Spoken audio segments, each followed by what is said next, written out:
오늘 저는 따뜻한 이야기로 여러분이 푹 잘 수 있도록 도와드릴게요. 그러니 좋아요와 구독 부탁드려요.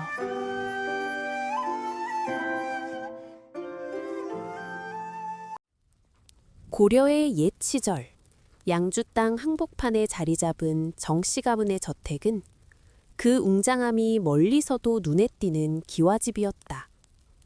검은 기와가 층층이 쌓인 지붕은 용이 꿈틀대는 듯한 기운을 뿜어냈고 대문을 열면 넓은 마당이 펼쳐졌다.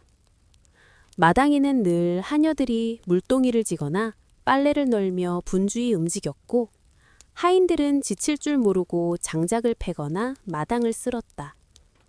저택의 기둥 하나하나에는 세월의 무게가 깃들었고 그 안에서 흐르는 바람조차도 고귀한 가문의 이야기를 속삭이는 듯했다. 이 가문의 주인 정대감은 조정에서 높은 벼슬을 지낸 이었다.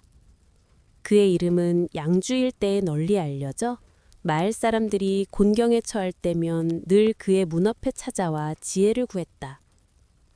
그리하여 정씨 가문의 저택은 늘 손님으로 북적였고 대문 밖에는 가마와 말이 줄지어 서 있었다. 저택은 마치 살아 숨쉬는 생물처럼 사람들의 웃음과 이야기로 가득 찼다. 그러나 어느 날 이 번영하는 가문에 기묘한 소문이 퍼지기 시작했다. 정씨 가문의 한녀 중 하나가 귀신에 씌였다는 것이었다. 귀신이라니 그게 무슨 터무니없는 소리냐? 마을 사람들은 처음엔 코웃음을 쳤다. 하지만 그 소문은 결코 허풍이 아니었다. 하녀들 중 소옥이라는 어린 처녀가 이상한 일을 겪고 있었다. 소옥은 본디 말이 적고 조용한 성품의 아가씨였다. 늘 말없이 집안일을 묵묵히 해내는 그녀였지만 어느 날부터 그녀의 입에서 낯선 목소리가 흘러나오기 시작했다. 그 목소리는 젊은 처녀의 것이 아니었다. 깊고 음산한 마치 산속 깊은 동굴에서 올려나오는 듯한 노인의 목소리였다. 어느 저녁 소옥이 부엌에서 밥을 짓고 있을 때였다. 그녀는 갑자기 숟가락을 내려놓고 허공을 응시했다. 그러더니 마치 그녀의 몸을 빌린 무언가가 말을 걸듯 기묘한 목소리가 울려 퍼졌다. 내일 동쪽 들판에 멧돼지가 나타날 것이다. 그 짐승은 곡식을 망치고 울타리를 부술 것이니 마음을 단단히 먹어 준비하라. 그 목소리는 무겁고 으스스하여 듣는 이의 뼛속까지 서늘하게 만들었다. 곁에서 밥상을 준비하던 또 다른 하녀 매화는 놀라 손에 든 숟가락을 떨어뜨렸다. 소가 방금 뭐라고 했니?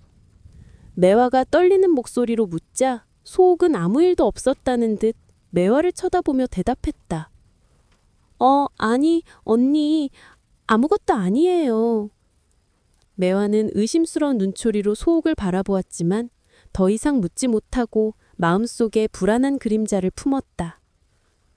다음 날 아침 정씨 가문의 저택은 여느 때처럼 활기로 가득 찼다. 하인들은 동쪽 들판으로 나가 별을 베었고 하녀들은 빨래와 음식 준비로 바삐 움직였다. 소옥의 기묘한 말은 금세 잊히는 듯했다. 하지만 정오가 되자 동쪽 들판에서 하인의 비명이 울려 퍼졌다. 한 하인이 피를 흘리며 저택으로 달려왔다. 그의 이마에는 핏자국이 선명했고 얼굴은 공포로 일그러져 있었다. 대감님, 큰일 났습니다. 동쪽 들판에 갑자기 멧돼지가 나타나 별을 파헤치고 울타리를 망가뜨렸습니다. 그 순간 소옥이 어제 했던 말이 모두의 머릿속에 떠올랐다. 마당에 있던 사람들은 일제히 소옥을 바라보았다. 소옥은 고개를 숙인 채 조용히 서 있었다. 이게 단순한 우연일까? 매화가 무심코 중얼거렸다. 그날부터 소옥이 귀신에 씌었다는 소문이 마을 전체로 퍼져나갔다. 며칠 뒤 이웃마을의 박씨 부인이 허겁지겁 정씨 가문의 대문을 넘어섰다. 그녀의 머리는 헝그러진 채 땀에 젖은 옷걸이가 목에 달라붙어 있었다. 귀신에 씌었다는 그 하녀는 어디에 있어? 그녀의 목소리는 분노로 떨려 있었다. 마당에 있던 사람들이 놀라 고개를 돌리자 마침 소옥이 부엌문을 열고 빨랫바구니를 들고 나왔다. 박씨 부인의 고함에 소옥은 걸음을 멈추었다. 박씨 부인은 대청마루 앞에 서서 숨을 몰아쉬며 다시 소리쳤다. 귀신에 씌었다는 그 하녀를 당장 데려오시오. 소옥은 조용히 다가가 고개를 숙였다. 부인, 무슨 일이시냐? 정대감의 안주인이 다급히 법다. 박씨 부인은 소옥을 노려보며 품에서 나무 상자를 꺼냈다. 상자는 텅 비어 있었다. 이 안에 있던 은비녀가 사라졌소. 이 마을에서 가장 귀한 보물, 소 한 마리보다도 더 값진 비녀요. 귀신에 씌었다는 저 하녀가 모든 걸 안다니 내 비녀를 찾아내라 하시오. 마당은 순간 고요해졌다. 바람마저 멈춘 듯했고 멀리서 닭 구는 소리만이 정막을 깼다. 모든 시선이 소옥에게 쏠렸다. 그 순간 소옥의 입에서 다시 낯선 목소리가 흘러나왔다. 젊은 처녀의 목소리가 아닌 깊고 무거운 노인의 음성이었다. 나는 그 비녀가 어디 있는지 안다. 사람들의 등골을 서늘하게 만드는 그 음성에 모두가 숨을 죽였다. 그 기묘한 목소리가 한 젊은 하녀에게서 나온다는 사실을 누구도 쉽게 믿을 수 없었다. 목소리는 이어졌다. 하지만 그 숨겨진 곳을 밝힐 수 없다. 사람들은 서로를 쳐다보며 고개를 갸웃했다. 그러나 박씨 부인은 전혀 동요하지 않았다. 그녀의 얼굴은 여전히 분노로 붉게 달아올라 있었다. 뭐라? 어디 있는지 말할 수 없다니 그게 무슨 터무니없는 소리냐? 그녀는 소옥에게 바짝 다가가 날카롭게 따졌다. 내 비녀가 어디 있는지 말하라. 귀신이 그렇게 똑똑하다면 목할 게 뭐냐? 소옥의 입에서 목소리가 흘러나왔다. 이번엔 차분하고 또렷했다. 부인, 지난번에 이웃마을 도영과 함께 고욤나무 과수원에 가지 않았소? 그 말을 듣는 순간 박씨 부인의 얼굴이 새하얗게 질했다. 뭐라고? 그녀는 떨리는 목소리로 되물었다. 목소리는 무자비하게 이어졌다. 그날 부인이 도영과 고욤나무 과수원에서 놀다 머리가 나뭇가지에 걸렸고 그때 비녀가 땅콩 떨어졌소. 그곳에서 찾으면 될 것이오. 마당에 있던 사람들이 술렁거리기 시작했다. 뭐야, 박씨 부인이 도영과 고욤나무 과수원에서 그런 일을 했다는 거야? 그래서 비녀를 잃어버린 거야? 아니, 평소 점잖하던 박씨 부인이 그런 일을? 술렁이는 말들 사이로 박씨 부인은 입술을 굳게 다물고 아무 말도 하지 못했다. 그녀의 창백한 얼굴이 모든 것을 말해주었다. 사람들은 고욤나무 숲으로 몰려갔다. 그곳은 정씨 가문에서 멀리 떨어진 으쓱하고 귀깃서린 곳이었다. 하지만 그날만큼은 호기심에 찬 사람들로 북적거렸다. 한 사냥이 나뭇가지 사이를 헤치며 소리쳤다. 여기 있다. 정말로 비녀가 여기 있어. 그는 은별비녀를 눕히 치켜들었다. 군중은 경악과 놀람으로 겨득 찼다. 어떻게 귀신이 나뭇가지에 걸린 비녀의 위치를 알말았단 말인가? 박씨 부인은 비녀를 손에 들고 조용히 집으로 돌아갔다. 그녀의 뒷모습은 쓸쓸하기 그지없었다. 그날 밤 소문을 들은 그녀의 남편은 그녀를 호되게 꾸짖어 집에서 내쫓았다. 정씨 가문의 귀신 이야기는 마을 전체로 퍼져나가 점점 더 기묘한 전설로 자리 잡았다. 며칠이 지나 정씨 가문에는 잠시 평온이 돌아왔다.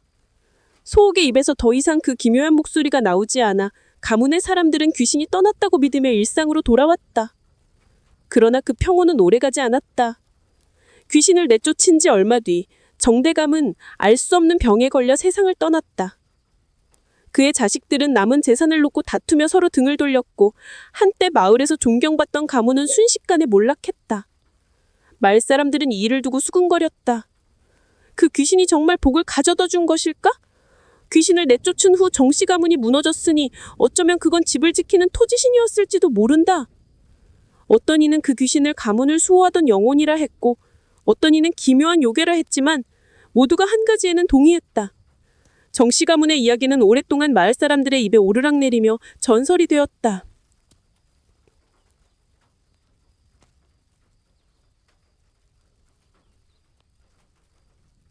옛날 고려의 번영이 하늘을 찌르던 시절, 한 마을에 박철민이라는 사내가 살았다. 그는 키가 우람하고 얼굴은 호랑이처럼 단단하며 눈빛은 별처럼 날카로웠다. 그의 두뇌는 바람처럼 빠르고 혀는 꿀처럼 달콤했으나 그 마음은 때론 독사처럼 매서웠다. 철민은 마을 사람들 사이에서 반은 미움을, 반은 사랑을 받는 기묘한 존재였다. 그는 약한 이를 괴롭히는 자, 거만한 자, 혹은 탐욕의 눈먼 자를 골라 교묘히 놀려대는 재주가 있었다. 그의 장난은 마치 거미줄처럼 정교하고 한 번 걸리면 벗어나기 힘들었다. 그래서인지 마을의 절반은 그를 저주하며 이를 갈았고 나머지 절반은 그의 재치에 감탄하며 밥과 고기를 나누며 웃음을 터뜨렸다. 어느 날 철민은 한양으로 향하는 길목에서 조용한 마을 하나를 지나게 되었다. 배고픔이 그의 창자를 쥐어뜨는 것 했으나 주머니는 텅 비어 있었다. 길가에서 떡장수 윤평을 만난 그는 눈을 반짝 켰다. 윤평의 떡은 햇살처럼 하얗고 꿀처럼 달콤하며 바람처럼 부드러워 보였다. 철민은 침을 쿨꺽 삼키며 물었다. 이보시오. 떡 한 덩이 값이 얼마요?